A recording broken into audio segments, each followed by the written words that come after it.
The Center of the World by Beyond Today magazine managing editor Scott Ashley. Heinrich Bunting, 1545 to 1606, was a German pastor, theologian, and maker of maps. He's best known for a book of maps of the Holy Land first published in 1581. It was a bestseller of his day, reprinted multiple times and translated into several languages. Among the maps in the book was a highly stylized and curious one designed to make a theological point. We've reproduced it here. His point was that the Holy Land, and Jerusalem in particular, is the center of the world. In his map, Jerusalem sits where the three continents of Europe, Asia, and Africa meet.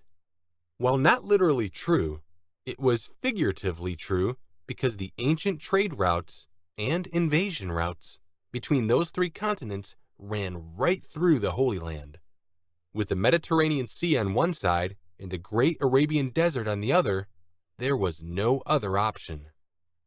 This made the Holy Land the crossroads of the ancient world, which is a primary reason we see so many wars and battles mentioned in Scripture. But God didn't intend it to be this way. He placed his chosen nation Israel in this spot for a very different reason.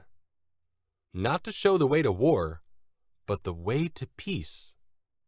After generations of slavery in Egypt, God brought Israel out and led them to the promised land.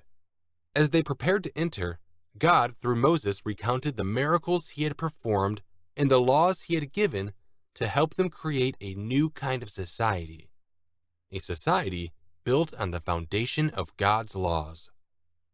Notice what God intended for his people Israel, as revealed through Moses. See, I have taught you decrees and laws as the Lord my God commanded me, so that you may follow them in the land you are entering to take possession of it.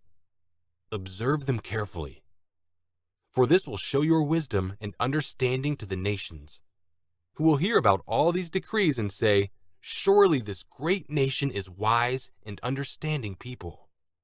Deuteronomy 4, 5-6, New International Version, 1984 throughout.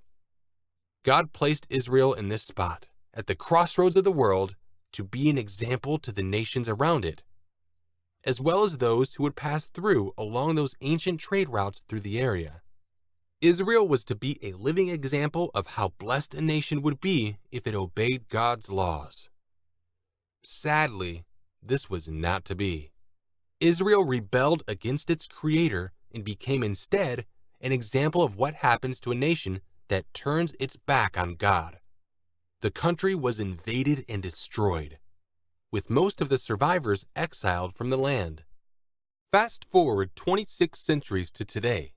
This land remains at the center of conflict for the world, and it's building to a final crescendo with the return of Jesus Christ. Notice what God says. I will gather all the nations of Jerusalem to fight against it. Then the Lord will go out and fight against those nations. Zechariah 14, 2-3. An all-out war will follow between the armies of man and the invincible spiritual army of God, but it will be no contest. On that day, his feet will stand on the Mount of Olives, east of Jerusalem, and the Lord will be king over the whole earth. Zechariah 14:4, Zechariah 14:9. And then, as Isaiah 2, 3-4 tells us, the law will go out from Zion, the word of the Lord from Jerusalem. They will beat their swords into plowshares and their spears into pruning hooks. Nation will not take up sword against nation, nor will they train for war anymore.